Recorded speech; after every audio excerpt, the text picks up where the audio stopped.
Hello there, come back to the second session on Kubernetes cluster creation in Azure Cloud. Let me share the screen. So by now the cluster has been created. We initiate the cluster creation. So you can see now it is completed. The cluster is created. So if you go up, so this is the command that we issued with two nodes.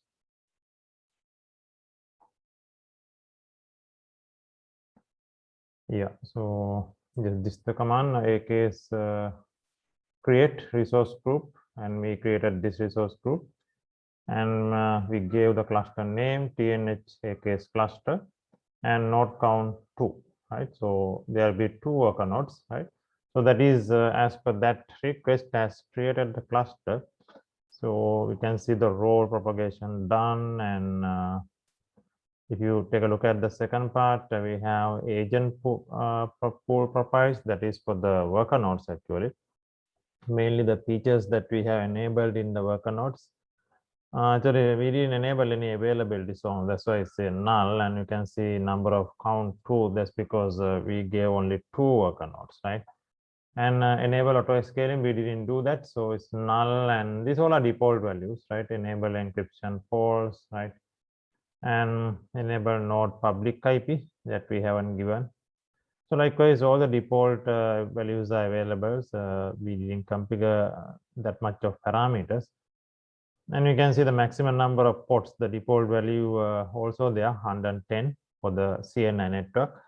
Again, these are default limits, but you can go, I think, in Azure more than 256 ports with 1.20. Yeah, we have the 1.20 version, so you can go. Yeah. And the node pool 1, okay.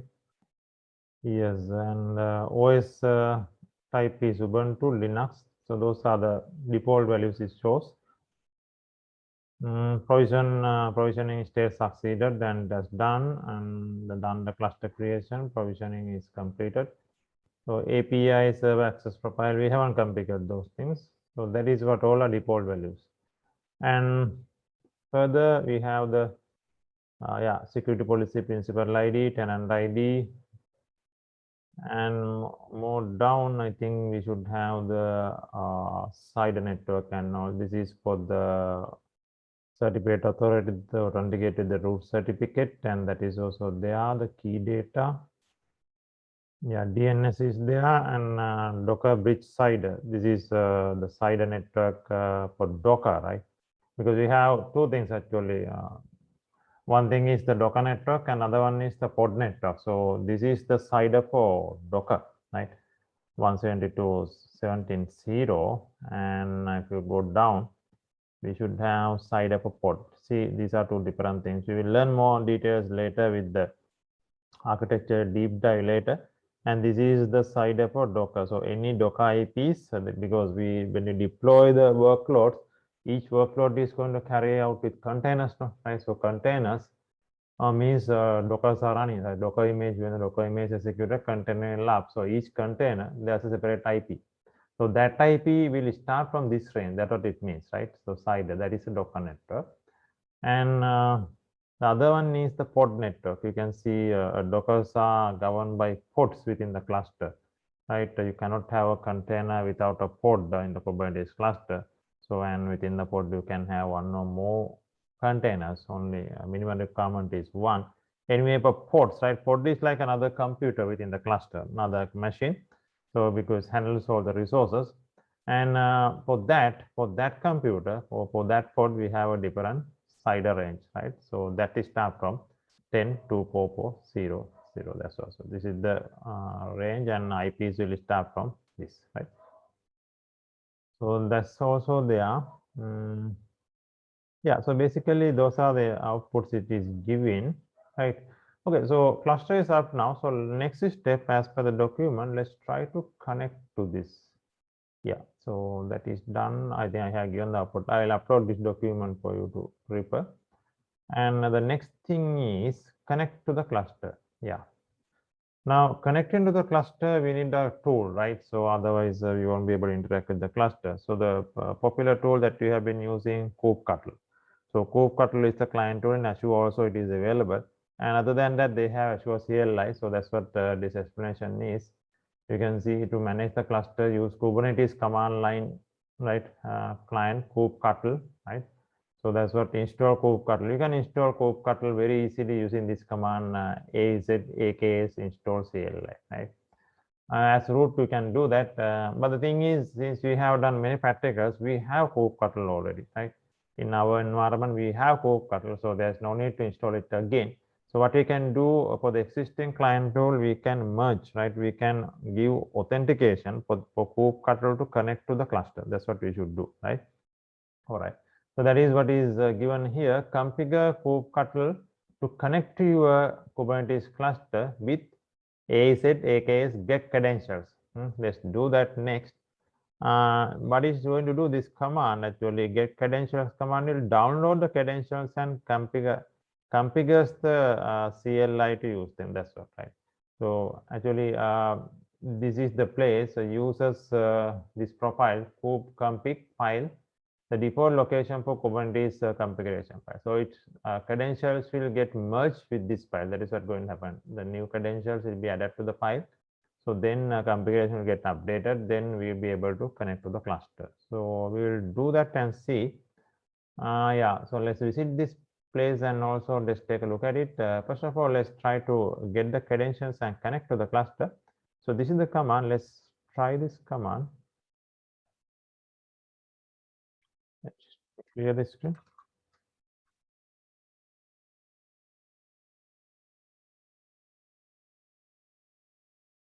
Right, and this get credentials resource resource group name is TNS group, that's what, and the cluster name is TNH AKS cluster.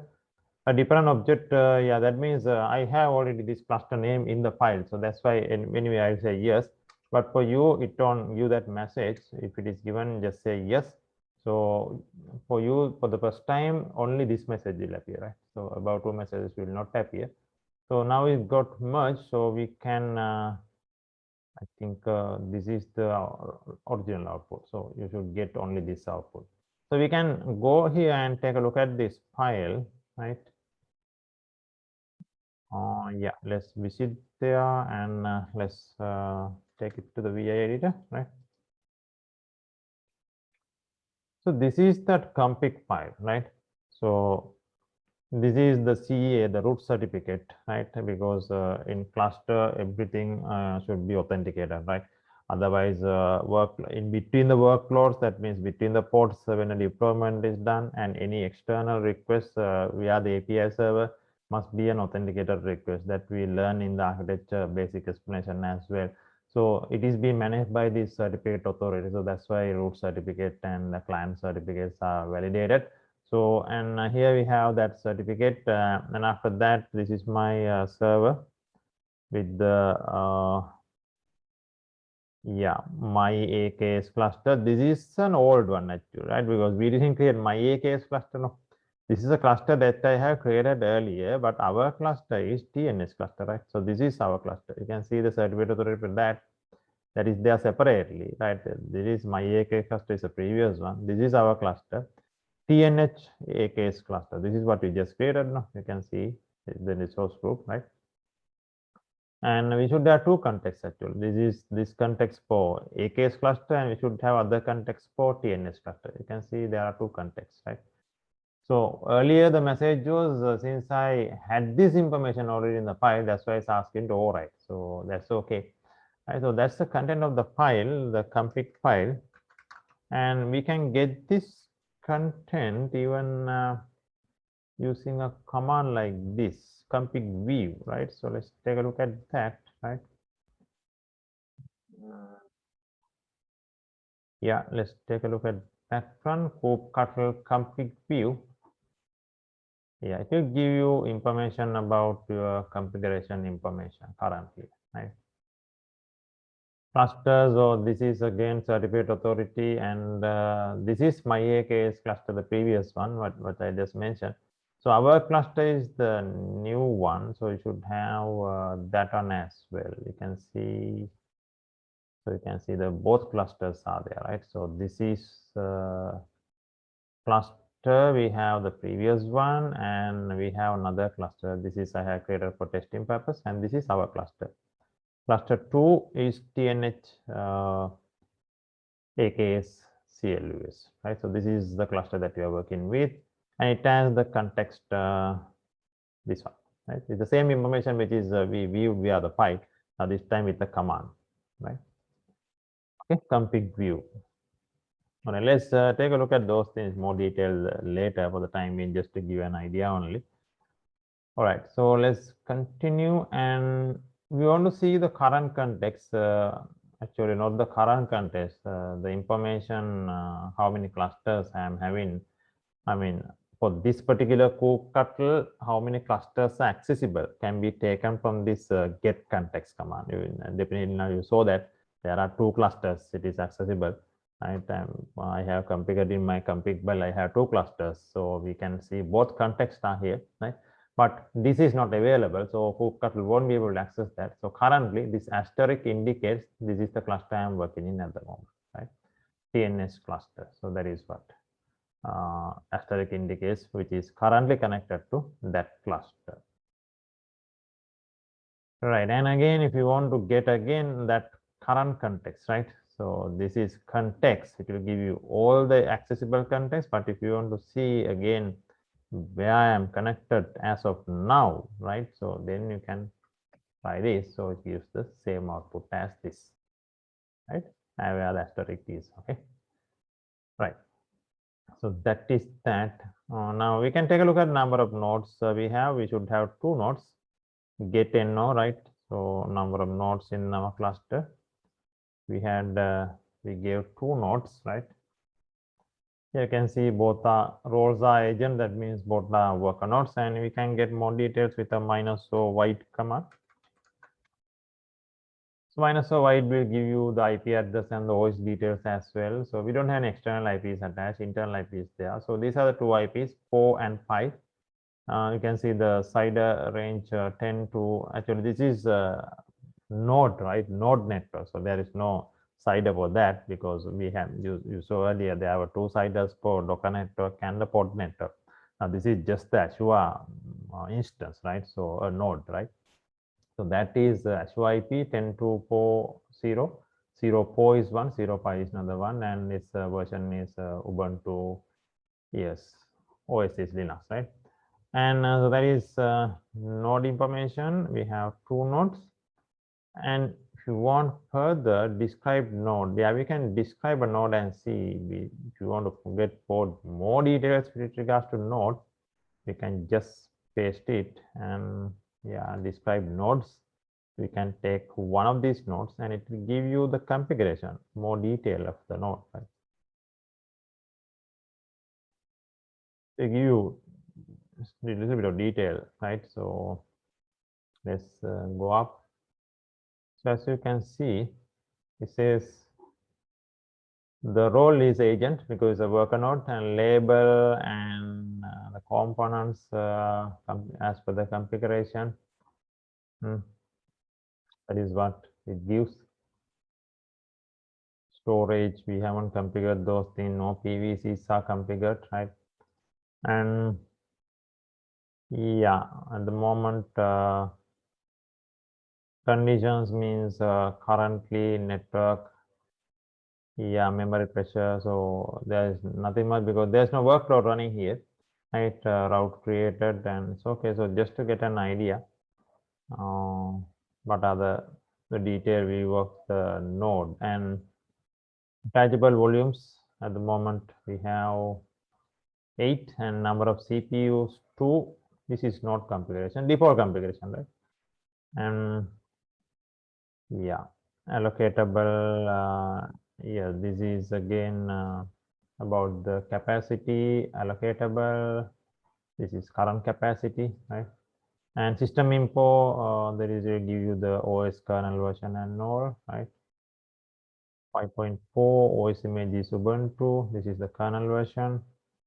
Architecture 64. Yeah, so likewise, and the port side. So this is gives that means any deployments for this particular node, it will go with this CIDR range. You may remember while the cluster is creating, this was the CIDR range it was assigned, so node is going to use the same CIDR range, right?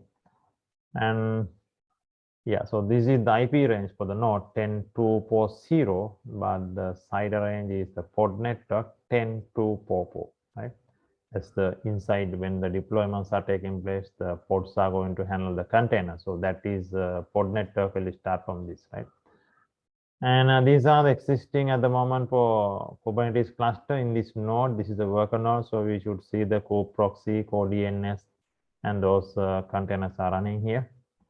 Yeah, and CPU at the moment is going in this way, and events. So at the moment, kubelet will be there in the, we know it's a node component kubelet, right? So it is here. Yes, status, yes.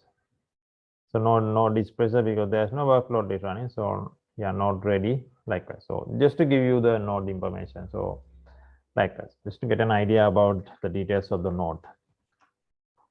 And yeah, let's go to our next one. So let's deploy a sample application. So that is what we should do next, right?